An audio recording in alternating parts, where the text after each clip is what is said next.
നിങ്ങളെല്ലാം തിയേറ്ററിൽ മനസ്സറിഞ്ഞ് ചിരിച്ച എൻ്റെ ഒരു ദശമൂലം ദാമുവിനെ നിങ്ങളാരും മറന്നു കാണില്ല എന്നെനിക്കറിയാം. ഇന്നും തൊട്ടതിനും പിടിച്ചതിനും ഒക്കെ ആ പാവം ദാമുവിൻ്റെ പടമൊക്കെ വെച്ച് ട്രോൾ ഉണ്ടാക്കുന്നവരുണ്ടെന്നും എനിക്കറിയാം. അതിൽ ഏറ്റവും അധികം നിങ്ങൾ കണ്ടിട്ടുള്ള ഒരു വാചകം എൻ്റെ ശിവനേ എന്നുള്ള എൻ്റെ വിളിയാണ്, അല്ലേ? എല്ലാവർക്കും അറിയാം. ശരിക്കും ആത്മാർത്ഥമായിട്ട് ഞാൻ വിളിക്കാറുള്ളത് അങ്ങനെ തന്നെ ആ സിനിമയിൽ വന്നതാണ്. അത് ഏത് ശിവനാന്ന് ചോദിച്ചാൽ ഈ ശിവനാണ്, മാണിക്കോട് ശിവൻ. ഓർമ്മ വെച്ച കാലം മുതൽ ഞാനും എൻ്റെ ഈ നാട് വിളിക്കുന്ന എല്ലാവരും ആശ്രമമായി കാണുന്ന ശിവൻ നമ്മുടെ മാണിക്കോട് മഹാദേവൻ. എൻ്റെ കുടുംബ വീട് ഇതിൻ്റെ തൊട്ടടുത്തായിരുന്നുകൊണ്ട് കുട്ടിക്കാലത്ത് ഈ അമ്പലമുറ്റത്ത് ഞങ്ങൾക്ക് ശരിക്കും പറഞ്ഞാൽ സ്വന്തം വീട്ടുമുറ്റം പോലെയായിരുന്നു. സൈക്കിളിൽ ഒട്ടിപ്പിടിച്ചതൊക്കെ ഈ ഒരു മുറ്റത്തും വഴിപ്രദേശത്തൊക്കെയാണ്. ആദ്യമായിട്ട് ഞാനൊരു കലാപരിപാടിക്കായിട്ട് കയറിയ ഉത്സവ സ്റ്റേജും ഇവിടുത്തതാണ്. ഞാനൊന്ന് വിളിച്ചാൽ വിളിക്കെത്തുന്ന മഹാദേവന്റെ ഈ മുറ്റത്തേക്ക് എന്നെ വിളിക്കുന്ന അല്ലെങ്കിൽ എനിക്ക് വരുന്ന ഓരോ വിളിയും ഏറെ അഭിമാനത്തോടെ സന്തോഷത്തോടെയും സ്വീകരിച്ച് മറ്റെല്ലാം മാറ്റിവെച്ച് ഞാൻ ഓടി വരുന്നതാണ്. നമഃശിവായ എന്ന മന്ത്രം കൊണ്ട് നമ്മുടെ ഈ വെഞ്ഞാറമൂട്, ഈ ഒരു നാടാകെ ദക്ഷിണ കൈലാസമായി മാറുന്ന കാലമാണ് ഈ കടന്നു പോകുന്ന ദിവസം. ജാതി മത വർഗ വർണ്ണ ഭേദങ്ങളൊന്നുമില്ലാതെ സർവം ശിവമയമായിട്ട് മാറുന്ന മാണിക്കോട് മഹാദേവന്റെ ഈ ഉത്സവകാലം. മാണിക്കോട് എന്ന് വെച്ചാൽ മാണിക്യം വിളയുന്ന നാട് എന്നാണ് അർത്ഥം. എല്ലാവർക്കും അറിയാം. ഇവിടെയൊക്കെ പണ്ട് വൈഡൂര്യം അടിഞ്ഞിട്ടുള്ള മണ്ണാണിത്. ഇഷ്ടംപോലെ കുഴികളുണ്ട്, വൈഡൂര്യ കുഴികൾ. ഭാഗ്യം ചെയ്ത മണ്ണ് എന്ന് നമുക്ക് പറയാം. നമ്മുടെ ഈ ശിവരാത്രി മഹോത്സവം എന്ന് സമൂഹ ദേശങ്ങളിൽ നിന്ന് ഭക്തർക്ക് ഒഴുകിയെത്തുന്ന ഒരു വലിയ മഹാമേളയാണ്. കേരളത്തിൽ അങ്ങോളം ഇങ്ങോളമുള്ള കലാകാരന്മാരൊക്കെ അണിനിരക്കുന്ന വലിയൊരു ഉത്സവ മേള. നിങ്ങൾക്കറിയാമോ എന്തോ, ഈ ക്ഷേത്രത്തിന്റെ തുടക്കം നൂറ്റാണ്ടുകൾക്കും അപ്പുറത്തു നിന്നുമാണെന്ന് കഥകളിലൂടെ ഞാൻ പറഞ്ഞു കേട്ടിട്ടുണ്ട്. അന്നൊക്കെ ഇവിടെ വലിയ കാടായിരുന്നു. അക്കാലത്ത് വടക്ക് ദേശത്ത് എവിടെ നിന്നോ വന്ന ഇവിടെ താമസമാക്കിയ ഒരു യോഗീശ്വരൻ ഇവിടെ ഒരു കുടില് നിർമ്മിക്കുകയും നിത്യപൂജയ്ക്കായിട്ട് അദ്ദേഹം കയ്യിൽ കൊണ്ടുവന്ന ഒരു ശിവലിംഗം അവിടെ പ്രതിഷ്ഠിക്കുകയും ചെയ്തു എന്നാണ് ഒരു കഥ. പിന്നീട് 18-ാം നൂറ്റാണ്ടില് ദേശിംഗനാടിനെ യുദ്ധത്തിൽ തോൽപ്പിച്ച്, ഈ ദേശിംഗനാടെന്ന് പറയുമ്പോൾ പേടിക്കേണ്ട കാര്യമൊന്നുമില്ല. ദേശിംഗനാടെന്ന് പറയുമ്പോൾ നമ്മുടെ കൊല്ലത്തിന്റെ പഴയ പേരാണ്. കൊല്ലത്തിനെ തിരുവിതാംകൂറിലെ രാജാവായ അനിഴം തിരുനാൾ മാർത്താണ്ഡവർമ്മൻ രാജാവ് പോയി തോൽപ്പിച്ചിട്ട് തിരിച്ച് തിരുവിതാംകൂറിലേക്ക് വരുന്ന വഴിക്ക് ആ വഴിയോരത്ത് കാണുന്ന പഴയ ക്ഷേത്രങ്ങളെല്ലാം പുനരുദ്ധരിപ്പിക്കാനായിട്ട് അദ്ദേഹം തീരുമാനിക്കുകയാണ്. അത് യുദ്ധം ജയിച്ചതിൻ്റെ ഒരു സന്തോഷം. അതിൽ നമ്മുടെ ഈ ശിവക്ഷേത്രവും ഉൾപ്പെട്ടു. അങ്ങനെ രാജസിദ്ധികൾ നിർമ്മിച്ചവയിൽ ഒന്നായിരുന്നു നമ്മുടെ ഈ മാണിക്കോട് മഹാക്ഷേത്രം. കാലക്രമേണ പക്ഷെ വീണ്ടും അമ്പലത്തിന്റെ കൽക്കെട്ടുകളും ശ്രീകോവിലും ഒക്കെ തകർന്നു വീണു. കഴിഞ്ഞ നൂറ്റാണ്ടിന്റെ ഒരു 2-ാം പകുതി ആയപ്പോൾ നമ്മുടെ വെഞ്ഞാറമൂടൊക്കെ കാട് മാറി മെല്ലെ മെല്ലെ ചെറിയൊരു പട്ടണമായി മാറി. അപ്പോൾ അക്കാലത്ത് അറിയപ്പെട്ടിരുന്ന ഈ നാട്ടിലെ സാമൂഹ്യ പ്രവർത്തകനായിരുന്നു പേരുമലയിലെ പരമേശ്വരപിള്ള സാർ, മാനേജർ സാർ എന്ന് പഴയ ആൾക്കാരൊക്കെ വിളിക്കുന്ന പരമേശ്വരപിള്ള സാർ. അദ്ദേഹത്തിന്റെ ശ്രമഫലമായിട്ടാണ് ഈ ക്ഷേത്രം വീണ്ടും പുനരുദ്ധരിക്കപ്പെടുന്നത്.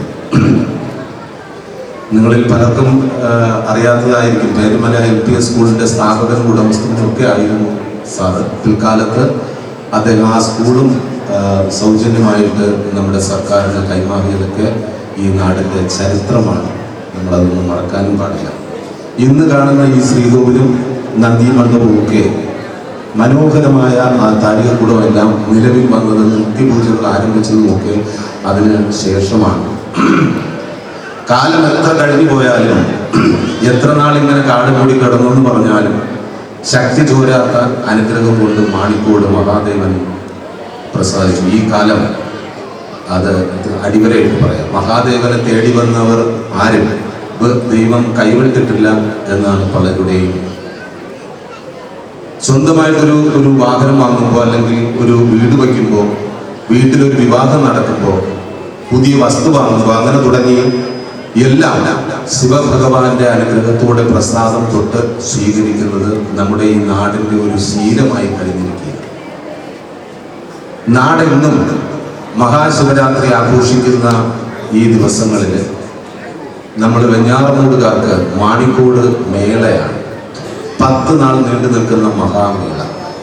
ഈ നാടിന്റെ കാർഷിക വ്യാവസായിക ഉൽപ്പന്നങ്ങളൊക്കെ വിൽപ്പനയ്ക്ക് എത്തുന്ന, അതായത് പണ്ടൊക്കെ പുത്തരിക്കണ്ട മൈതാനത്ത് മാത്രം കണ്ടിരുന്ന സൈസിലുള്ള വമ്പൻ കാർണിവലൊക്കെ നടക്കുന്ന ജാതിമതി വർണ്ണഭേദങ്ങൾ ഒന്നുമില്ലാതെ മനുഷ്യ സ്നേഹത്തിന്റെ പേരിൽ നമ്മളെല്ലാവരും ഒരുമിച്ചെത്തുന്ന നമ്മുടെ നാടായ വെഞ്ഞാറമൂടിന്റെ മഹാമേള 15 വർഷങ്ങളായി സമൂഹവർഗം സംഘടിപ്പിച്ചുകൊണ്ട് ഇതിനോടകം 200ഓളം പെൺകുട്ടികൾക്ക് മംഗല്യഭാഗ്യം ഈ മേളയുടെ ഭാഗമായിട്ട് കിട്ടിയിട്ടുണ്ടെന്ന് പറയുമ്പോൾ അതിൻ്റെ ആ ഒരു പ്രസക്തി നമുക്ക് മനസ്സിലാവും.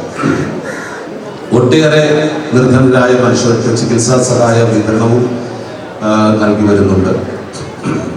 ഏറ്റവും അഭിമാനകരമായിട്ടുള്ള മറ്റൊരു കാര്യം, മാണിക്കോട് സദ്യ എന്ന് പറയുന്ന ആ വലിയ സമൂഹ സദ്യ, എൻ്റെ ഓർമ്മ കറക്റ്റാണെങ്കിൽ എനിക്ക് തോന്നുന്നു 2004 മറ്റോ ആണ് നമ്മളിവിടെ സമൂഹ സദ്യ ആരംഭിച്ചത്. അന്നൊരു 10,000-3000 പേര് പങ്കെടുത്തിരുന്നുവെങ്കിൽ ഇന്നതൊരു 50,000 പേര് പങ്കെടുക്കുന്ന ലെവലിലേക്ക് മാണിക്കോട് സദ്യ വളർന്നിട്ടുണ്ട്.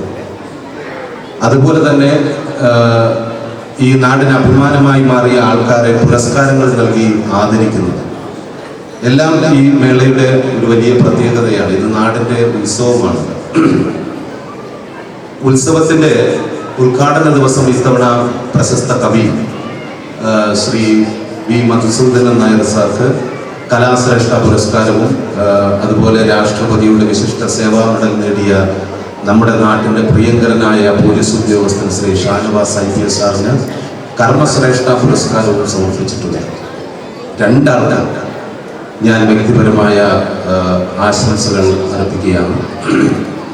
കൂടാതെ ഇന്ന് വയ്യറ്റ് സോമൻ പുരസ്കാരം നൽകി ആദരിക്കപ്പെടുന്ന എൻ്റെ പ്രിയ സുഹൃത്ത് കിടിലം ഫിറോസിനും മറ്റ് ആദരവുകൾ ഏറ്റുവാങ്ങുന്ന പ്രിയ കലാസംവിധായകൻ അരുൺ വെഞ്ഞാറമൂടിനും യുവനടി അവന്തിക സന്തോഷിനും എൻ്റെ സ്നേഹാശംസകൾ നേരുന്നു.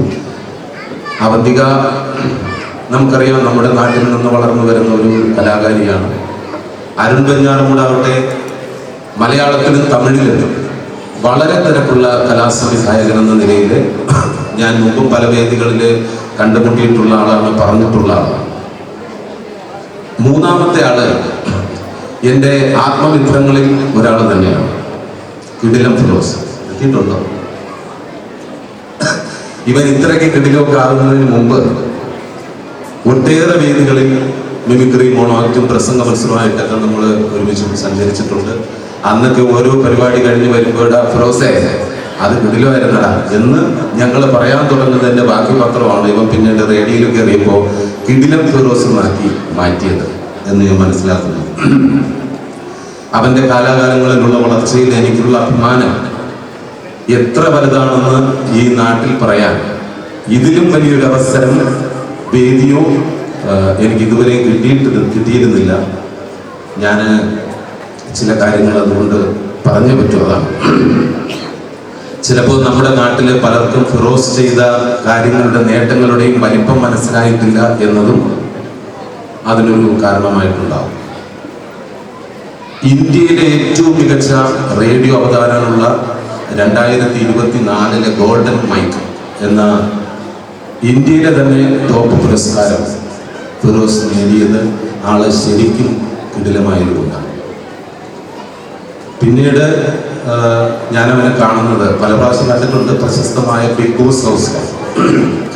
അന്ന് നമ്മുടെ നോബിയും ഫിറോസും ഒക്കെ അതിനകത്ത് കിടിലം പെർഫോമൻസ് കാഴ്ചവെച്ചിരുന്നു.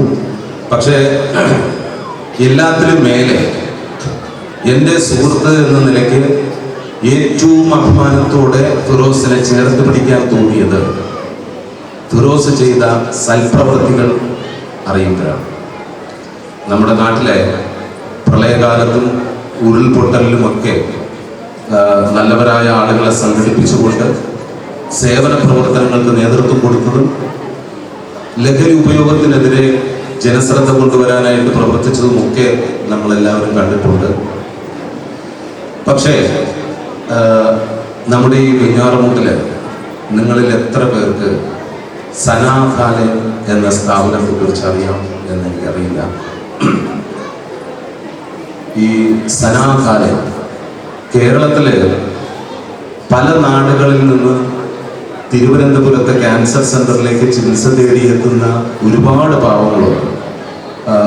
അവർക്കും ഇല്ലെങ്കിൽ അവരുടെ കൂടെ വരുന്ന അവരുടെ ബന്ധുക്കൾക്കും ചിലപ്പോൾ ദിവസങ്ങളോളം സിറ്റിയിൽ തങ്ങേണ്ടി വരുന്ന ഒരവസ്ഥയാണ്. അപ്പോൾ അവരുടെ കയ്യിൽ ആ ചെലവൊന്നും ഒതുങ്ങില്ല സാധാരണ. അവിടെയാണ് ഫിറോസും കൂട്ടുകാരും തുടങ്ങിയ ഈ സനാഥാലയത്തിൻ്റെ പ്രസക്തി. പണ്ട് തുടങ്ങുമ്പോൾ അതൊരു വാടക കെട്ടിടത്തിലായിരുന്നു. അവിടുന്ന് എല്ലാ സൗകര്യങ്ങളുമുള്ള ഒരു സ്ഥിരം സംവിധാനത്തിലോട്ട് സനാഥാലയം മാറി എന്നാണ് എൻ്റെ അറിവ്. ആ കാര്യത്തിലുണ്ടായ വൻപിച്ച ജനകീയ പങ്കാളിത്തം ഫിറോസിലെ ജനങ്ങൾക്കുണ്ടായിരുന്ന വിശ്വാസത്തിൻ്റെ അടയാളമാണ്. ചുരുക്കത്തിൽ ഫിറോസ് ഒരു കിടില മനുഷ്യനാണ്, മനുഷ്യ സ്നേഹിയാണ്. ഇന്ന് ഇവിടെ ആദരിക്കപ്പെടുന്ന ഫിറോസിനും മറ്റു സുഹൃത്തുക്കൾക്കും വെഞ്ഞാറമൂടിൻ്റെ ഹൃദയത്തിൽ എന്നും ഇടമുണ്ടാകട്ടെ എന്ന് ഒരിക്കൽ കൂടി ഞാൻ ആശംസിക്കുകയാണ്. ഈ മേള സംഘടിപ്പിക്കുന്ന ഒരു നിസ്സാര കാര്യമല്ലെന്നറിയാം. ഇതിന് ശ്രമവും പിന്തുണയും നൽകിയവരെ എല്ലാം മനസ്സ് നിറഞ്ഞ് അനുമോദിക്കാൻ ഈ അവസരം ഞാൻ വിനിയോഗിക്കുന്നു. മനഃപൂർവ്വം അല്ലാതെ ആരെങ്കിലുമൊക്കെ ഞാൻ പരാമർശിക്കാൻ വിട്ടുപോയിട്ടുണ്ടെങ്കിൽ നിങ്ങളെന്നോട് ക്ഷമിക്കുക. വെഞ്ഞാറമൂടിന് കാവലായിട്ട് ശിവനും ഭക്തരുടെ ഹൃദയതാളമായിട്ട് ശിവസ്തുതിയും സമന്വയിക്കുന്ന ശിവരാത്രിയുടെ കാലത്തിലൂടെയാണ് നമ്മൾ കടന്നു പോകുന്നത്.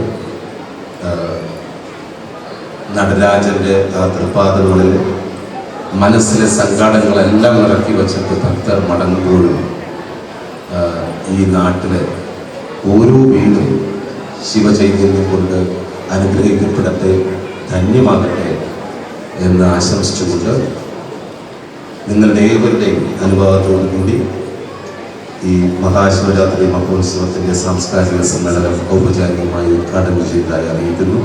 നന്ദി, നമസ്കാരം.